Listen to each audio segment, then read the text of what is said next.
Yo, what's going on everyone? FreeDude99 here, and today I bring you my Strandhunter build. This is a build I've been running for the past little while, and I've tweaked and tuned it to the exact specifications to make sure you can grapple around at all points in this game, spawn as many orbs as you want, have your super up, and just decimate the battlefield with whatever weapons you want. This build destroys, and I highly recommend you build it out and add it into your loadout, so let's get into it right away. Starting off with the subclass, of course we have the Silk Strike Super. It's great for ad clear and we're pretty much going to have it up all the time. For the class ability we're using Marksman's Dodge. In case we have any weapons that have a long reload speed, we can use this just to bypass that, as well as it has a lower base cooldown than Gambler's Dodge.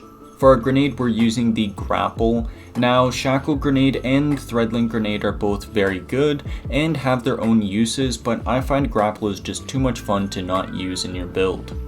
For the first aspect, we have Widow Silk, so we get an additional grenade charge, as well as whenever we grapple, we're creating a grapple point. This is very useful in making sure we have lots of orbs spawning. And then we have Ensnaring Slam, which is going to take over our dodge ability, and it's going to plummet us to the ground and cause a suspending wave around us. This is awesome, and we're going to be taking full advantage of this as we're going to be spamming it pretty much all the time. For the fragments, we're going to be using Thread of Fury, so whenever we're damaging targets with a Tangle, we're going to be getting melee energy back.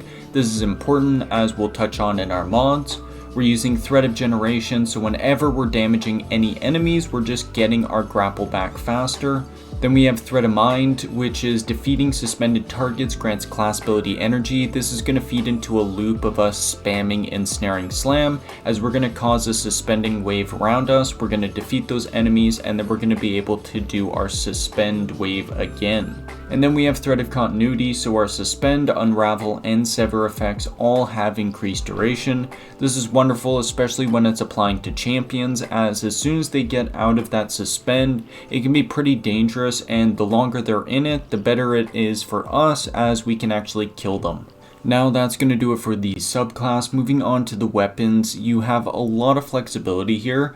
Personally, I love going Final Warning. It's just an absolute beast of a Strand primary weapon, but there's a lot of other Strand primaries that you can use, so it's up to your personal choice. For the special weapon, you want to have something that can do a lot of burst damage, so fusion rifles, grenade launchers, shotguns, and snipers if you have some good aim. You want to make sure you can clear out champions quickly whenever you suspend them, and majors as well.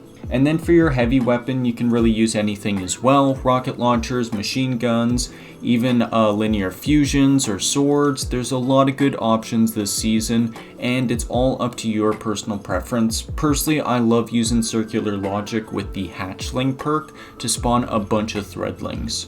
Now quickly touching on the artifact and its perks, of course we're going to be rocking Piercing Sidearms, so our Final Warning can actually pierce through targets. But for the other champion mods, it's up to you and what you're using. You want to make sure that you have authorized mod Strand, so you can actually get a decrease on all of your armor mods, and authorized mods Grenades, so you have a decrease on that as well. You can also pick up Untangler, which is a fantastic one to have, and Volatile Flow if you're using any void weapons. Shatter Orbs is nice to have, but you won't encounter a whole lot of Strand shields, at least right now. And then Bricks from Beyond is wonderful to have for spawning some more heavy ammo, especially if you are actually using a void weapon. Allied Unraveling, of course, will benefit any Strand weapon we're using, especially if we're using something like Circular Logic, which it will give unraveling rounds too. And then finally Threaded Blast, which is fantastic. It creates a super large Tangle explosion, and it's just really important to have for this build. For the helmet, we are using the exotic Kirtarakni's Facade. Now, I don't know how you pronounce that, but this is an absolute beast of an exotic. It has the perk Acrobat's Focus, gain Woven Mail when activating Grapple, and increased flinch resistance while Woven Mail is active. This is wonderful, as it pretty much ensures we have Woven Mail at all times. There is never not a point where we are not grappling, and we are not getting this Woven Mail, so we never have to worry about not getting that insane damage resistance from it. And then of course for the mods, we're going to be using hands-on, so we get bonus super energy on our melee kills. We're using heavy ammo finder, so we get more heavy ammo drops. And we're using Strand siphon, so we can actually create orbs of power with our Strand weapons. For these stats, of course, we gotta focus a lot of them as we are a hunter, but resilience and discipline are the top ones. We don't need to worry about intellect or strength, and recovery and mobility are mitigated a bit with the mods we have equipped. Now moving on to the gauntlets, we're going to be using focusing strike, so we get our class ability energy back whenever we do damage with our melee attack, and then we're going to be using heavy handed and firepower. Now the goal of this is we're going to be using our grapple melee as much as possible. Of course, a grapple melee counts as both a grenade kill and a melee kill, so we're going to be spawning 2 orbs of power with every grapple melee kill, as well as we're going to be using our melee a lot, and it's going to be bouncing between every single enemy that is nearby. So that's going to be also spawning crazy amounts of orbs, as well as we want to be using our ensnaring slam as much as possible.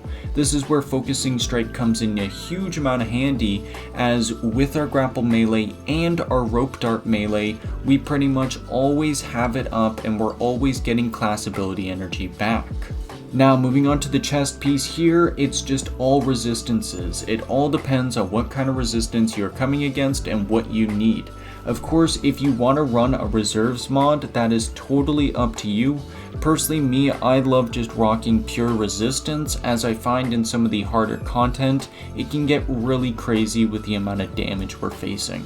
Moving on to the boots, we're going to be using Strand Weapon Surge, so whenever we have an armor charge, we're getting a bonus to our Strand weapon damage. This really helps out, especially if we're using a Strand heavy weapon like Circular Logic.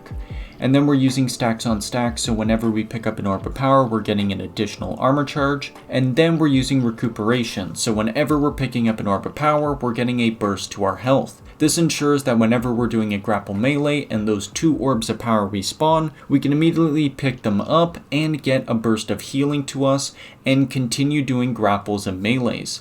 This allows us a lot of mobility and flexibility on the battlefield, as we don't have to hunker down a lot, as whenever there are orbs of power on the field, we can go and pick them up and get that healing. And then finally, for the class item, we're going to be rocking a double utility kickstart. This ensures that whenever we're using our ensnaring slam, we're getting a big burst of class ability energy back, as well as when we're defeating those suspended targets, we're going to be getting class ability energy, and any grapple melees or rope dart melees will be giving us class ability energy.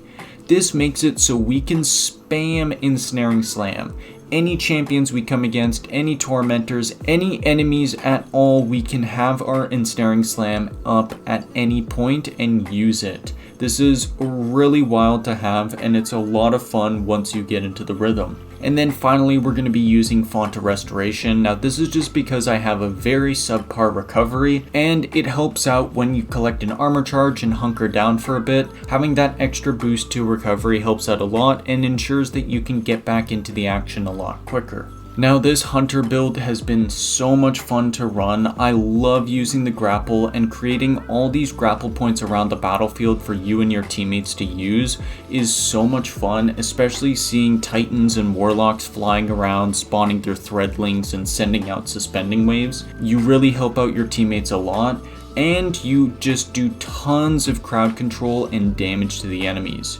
Your super silk strike just clears out waves of adds, plus it can burst down enemies and bosses quickly with just spamming the light attack, as well as using your ensnaring slam and grapple melees spawn so many orbs of power. You can literally end some activities with over 100 to 150 orbs of power spawned. That is insane, and it ensures that you can use your super almost 4 to 5 times depending on what activity you're actually running. This hunter build is absolutely insane, and you can pretty much put it against any piece of content and absolutely decimate it, so I highly recommend you go and build it and swap it into your loadouts now. Of course, if you need a picture of it, here it is on screen. There is also a dim link in the description. As well as if you have any suggestions for what I can do to improve this build and update it, please leave them in the comments, as I always appreciate seeing that, as I love making updates to the builds I've already made. Now, of course, we are so close to 1,000 subs, so make sure to hit that subscribe button, drop a like, and then of course if you have anything to say, just drop them in the comments. Thank you so much for watching. This has been FreakyDude99, and we'll see you in the next video. Peace out, everyone.